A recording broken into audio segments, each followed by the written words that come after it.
गाइजहरू यता फुटबल खेलिरहेको छ देशी भाइहरू।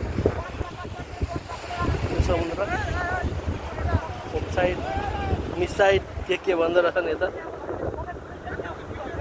म चाहिँ पौडी खेलेर निस्किसकेको हो, त्यही पनि एकचरण जाउँ भन्ने मा मेरो देशी भाइहरू भलिबल खेलिराखेको छ। यसो रमाइलो छुट्टीको बेलामा यहाँ पानी साथीहरू खुट्टा धुने अरे पानी चाहिँ भरेको। पानी भर्ने तरिका चाहिँ यस्तो हो, यहाँ भर्नै सकिँदैन। तपाईँहरू देख्न सक्नुहुन्छ समुद्रको आज छाल धेरै आएको छ, एकदम जोडले। पानी भर्ने तरिका चाहिँ यहाँ यसरी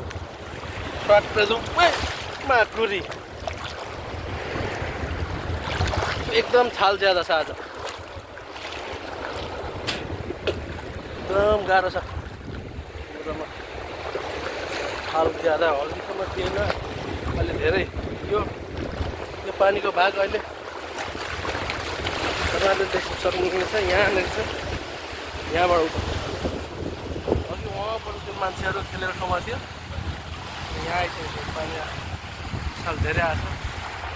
डिजात मरुभूमिको यो बालुवा घुम्न उक्लिने ठाउँ,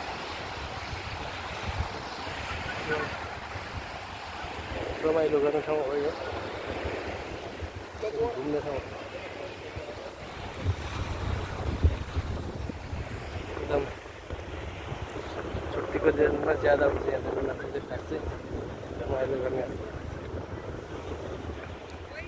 तर आज अलिक हावा ज्यादा, छाल ज्यादा आएको रहेछ, त्यही भएर त्यो जानु सकिएन।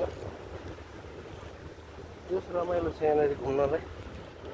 कतारवासीहरूलाई त यहाँ थाहा छँदैछ, अब बाहिरकोलाई थाहा भएन। यसो मैले भ्लग बनाएर देखाएको मात्रै हो।